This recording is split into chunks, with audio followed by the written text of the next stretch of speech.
नमस्कार दोस्तों, कैसे हैं आप लोग। मैं आशा करता हूं कि आप सभी लोग बढ़िया होंगे और आज के इस लेक्चर के लिए आप लोग तैयार होंगे। तो चलिए, आज हम बेसिकली जो कल मैंने आपको बात बताई थी इससे प्रीवियस लेक्चर में कि जनरल फॉर्म क्वाड्रेटिक इक्वेशन क्या होती है, उसी से बेस थोड़ा बहुत देखने वाले हैं। देखिए, मैं उस चीज़ को थोड़ा बहुत बता भी दूँ ताकि थोड़ा कोई कन्फ्यूजन ना रहे कि क्वाड्रेटिक इक्वेशन की जो जनरल फॉर्म होती है, ठीक है, वो ए एक्स का square plus b x plus c equal to 0 होती है।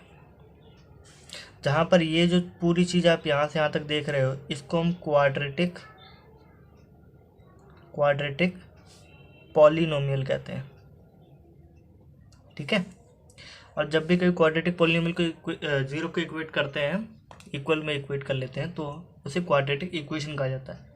जहाँ पर मैंने आपको बताया था कि हेयर ए बी सी ये तीनों बिलोंग्स टू रियल नंबर होना चाहिए, ये कंडीशन मैंने बताई थी।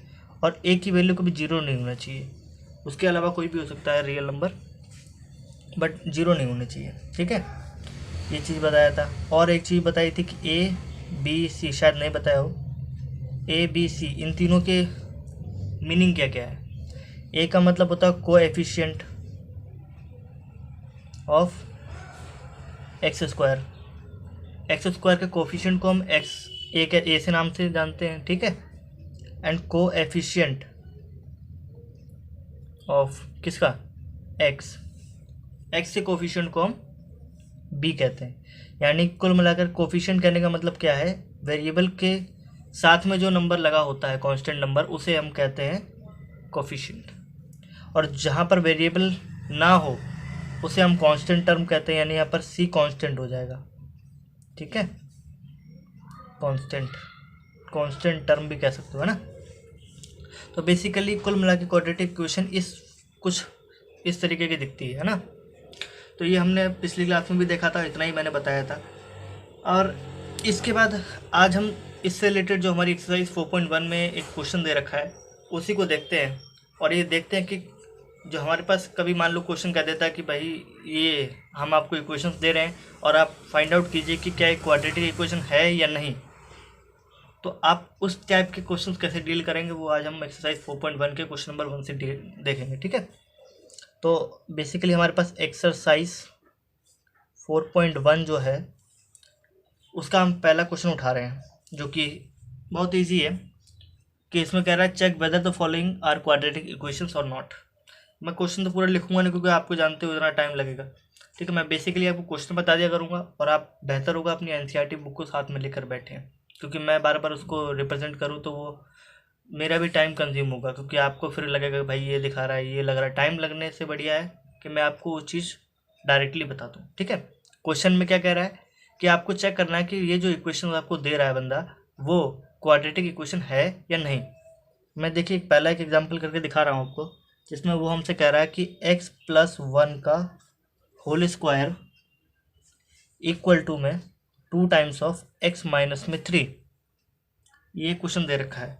तो कह रहा है कि आप इसको सॉल्व करो और हमें बताओ कि क्या ये क्वाड्रेटिक इक्वेशन है या नहीं। तो हमें पता है x+1 का ये होल स्क्वायर दे रखा है, तो सबसे पहले हम इसको एक्सपैंड कर लेते हैं, यानी खोल देते हैं। x² plus 2x+1 equal to, इसको इससे मल्टीप्लाई कर देते हैं, दैट इज 2x माइनस कितना हो जाएगा 6, ठीक है। इसके बाद सिंपली आप सॉल्विंग कर सकते हैं। यहाँ पर x² तो एज इट इज रख दो, यहाँ पर ये 2x से कैसे कैंसिल आउट हो जाएगा, या प्लस का 2x हो जाएगा, माइनस का 2x दिखा दो, फिर वो जीरो कर दो, वो भी वही तरीका है, ठीक है। और यहाँ +1 है और यहाँ पर -6 हो जाएगा, प्लस का 6 बन जाएगा, और 1 + 6 कर दोगे दैट इज 7 इक्वल टू 0। तो क्या एक क्वाड्रेटिक इक्वेशन है, देखने में तो लग रही है। अब क्यों, एक बार थोड़ा वैसे बता दूं, वैसे आपको इतना देख के पता लग जाना चाहिए कि यहाँ पर x² का जो कोफिशिएंट क्या है, that is a equal to 1 है, b की वैल्यू यहाँ पर 0 है। अगर मैं इसको लिख दूँ x² plus 0 times of x plus में 7 इक्वल टू 0, तो कोई दिक्कत तो नहीं, क्योंकि अगर आप 0 को किसी से मल्टीप्लाई करते हो तो वो 0 ही बन जाता है। तो मैंने सिंपली यहाँ पर क्या करा, उसको 0 से मल्टीप्लाई की फॉर्म में दिखा दिया। तो यहाँ से मुझे पता चला कि क्वाड्रेटिक इक्वेशन के लिए यहाँ पर a होना चाहिए था, और यहाँ समथिंग कुछ भी नहीं है, तो मतलब 1 होगा। और यहाँ पर मुझे पता चला यहाँ तो पूरी टर्म ही नहीं थी वो एक्स वाली, तो मैंने वहाँ पर जीरो लगा करके बी की वैल्यू जीरो निकाली।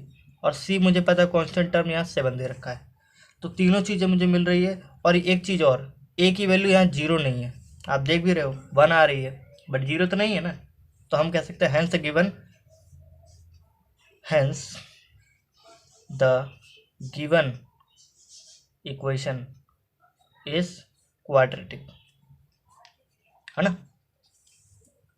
ठीक है, आई थिंक समझ में आ गया होगा।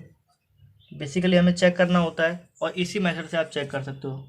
ठीक है, थोड़ा देखने का नज़रिया अगर देखना चाहो तो यहाँ पर x+1 का होल स्क्वायर है, यानी अगर आप इसको एक्सपैंड भी करते हो तो आपको पता चल रहा है कि एक वेरिएबल की हाईएस्ट डिग्री 2 जाएगी। और यहाँ पर भी अगर मान लो इसका होल स्क्वायर कह देता, ठीक है, तो तब हम क्या करते हैं, इसे एक्सपैंड करते हैं, यानी कि यहाँ पर भी x² कुछ बनता है ना, तब जाके हम थोड़ा लगाते कि भाई कुछ दिमाग लगता है कि नहीं लगता।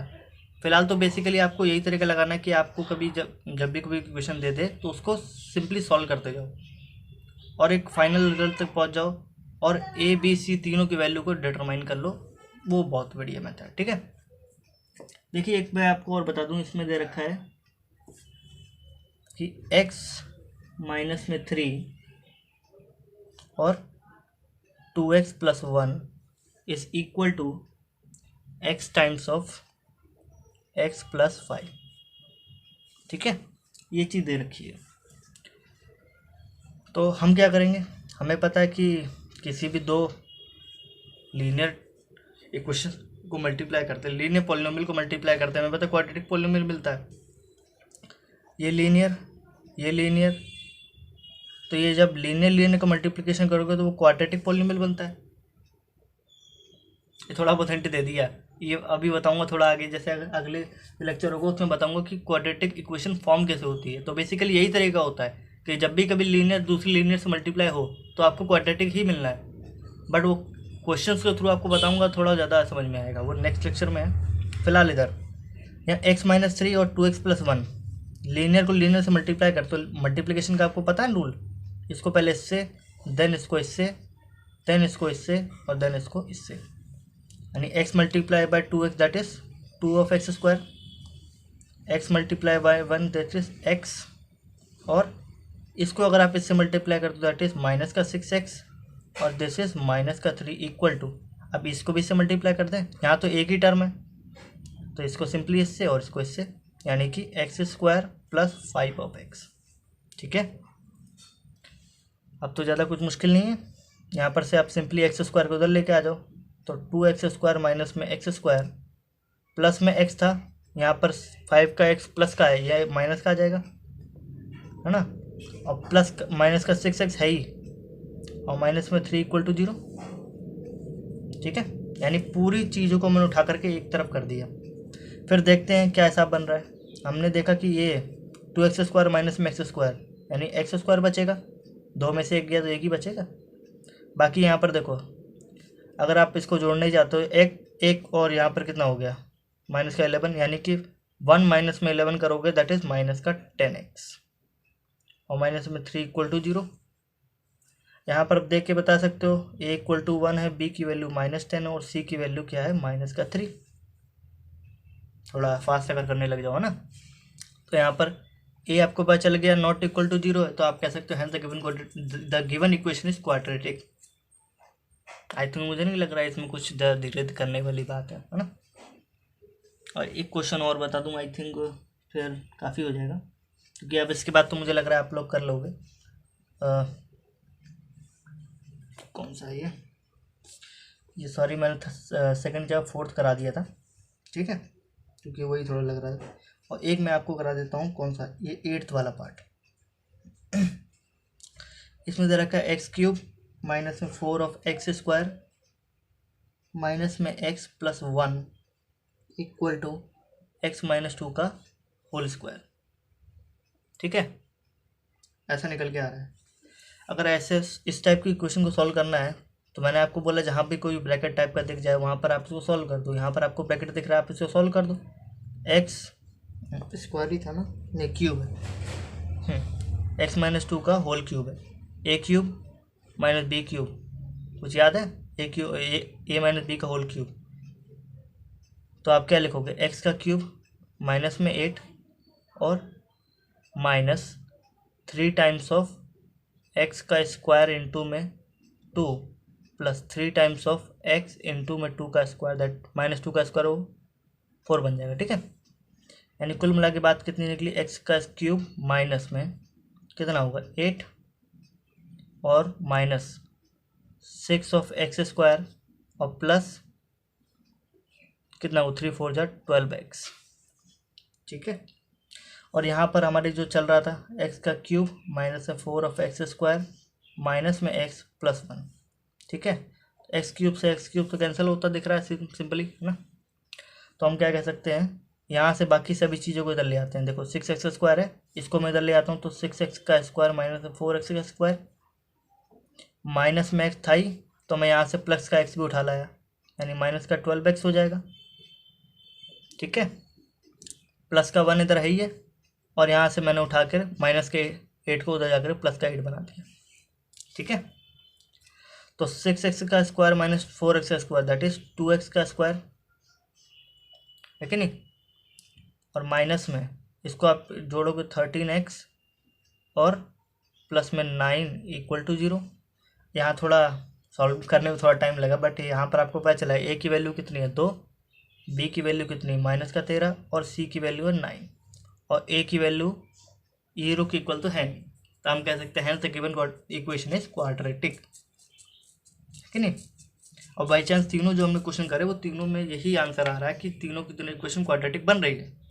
अब एक थोड़ा शायद कोई मिल जाए तो मैं देख लूँ, एक मिनट, आई थिंक ये थर्ड वाला काम कर जाना चाहिए, जिसमें कह रहा है कि x माइनस में 2 और x plus 1 equal to x minus में 1 और x प्लस में 3। ठीक है, आई थिंक यही है। तो देखिए इस टाइप, अगर इसको सोल्व करना है, देखते हैं क्या पता कुछ हमारा काम बन जाता है। इसको इससे मल्टीप्लाई करोगे एक्स स्क्वायर, ठीक है, बाकी फिर माइनस प्लस कर लो 1 माइनस में 2 टाइम्स ऑफ एक्स और माइनस का 2। तरीका पता है वो फॉर्मूला आइडेंटिटी, एक्स प्लस ए और एक्स प्लस बी, उस तरीके से एक्स स्क्वायर प्लस में करोगे a plus b times of x plus a b. कुछ याद है ऐसा, है ना, वही है। तो क्या करना है, इस चीज़ को तो हमने ऐसे सॉल्व कर दिया, यहाँ पर भी सेम ऐसी एक्स स्क्वायर और प्लस में 3 माइनस में 1 टाइम्स ऑफ एक्स और माइनस का 3, थोड़ा उधर कर लीजिए, है ना, वहाँ कर लिखते हैं, एक मिनट। यहाँ पर हमारे पास चीज़ निकल के आई एक्स का स्क्वायर माइनस में एक्स माइनस में 2 इक्वल टू 0, ये इक्वल टू 0 हो एक्स स्क्वायर और प्लस में 2x और माइनस का 3, ये आया कुछ। तो अब हम क्या करेंगे, एक्स स्क्वायर से एक्स स्क्वायर काट देंगे। ठीक है, यहाँ पर देखो, यहाँ पर अगर आप देखते हो, या तो आप इसको इधर ले आओ, माइनस का x हो गया माइनस का 2x माइनस का 2 और प्लस का 3 इक्वल टू 0। इसके बाद आप क्या कर सकते हो, माइनस का 3x, इसको जोड़ दोगे दैट इज प्लस का 1 इक्वल टू 0। अगर मैं लिखना चाहूँ 3x माइनस का 1 इक्वल टू 0 तो कोई दिक्कत नहीं, क्योंकि नेगेटिव में से मैंने मल्टीप्लाई कर दो या नेगेटिव मैंने बाहर करके डिवाइड कर दिया, है ना। तो यहाँ आपको पता चल रहा है कि अगर मैं इस इक्वेशन को कुछ ऐसा लिखूँ, 0 times of x square plus में 3 टाइम्स ऑफ एक्स माइनस में 1 इक्वल टू 0, तो कोई दिक्कत तो नहीं होनी चाहिए। यहाँ पर आपको पता चलेगा ए की वैल्यू 0 हो गई, बी की वैल्यू 3 है और सी की वैल्यू -1 है। यहाँ हमारे पास ए की वैल्यू 0 नहीं होनी चाहिए थी, बट यहाँ तो ए की वैल्यू 0 दे रहा है, तो hence given equation is not quadratic. ठीक है, एक इस टाइप का हमने क्वेश्चन देखा जिसमें हमारे पास ये भी पता चला कि ये इक्वेशन जो हमें दे रखी है वो क्वाड्रेटिक है ही नहीं। ठीक है, तो आई थिंक कुछ समझ आ गए होंगे आपको जो मैंने बताया। बाकी इसमें जितने कुल मिला के 8 पार्ट हैं, मैंने 8 में से 4 पार्ट करा दिए आपको, और 4 पार्ट में मेरे को नहीं लग रहा है इतना मुश्किल है कुछ, बाकी जो लेफ्ट बचे 4 है ना, मैंने आपको पहला करा दिया, चौथा करा दिया, आठवां करा दिया और तीसरा करा दिया। तो बाकी इसके एज अ होमवर्क आप करना चाहें तो फर्स्ट क्वेश्चन के ही सेकंड और फोर्थ हो गया और फिफ्थ हो गया और सिक्स्थ, आई थिंक और कुछ रहेगा क्या?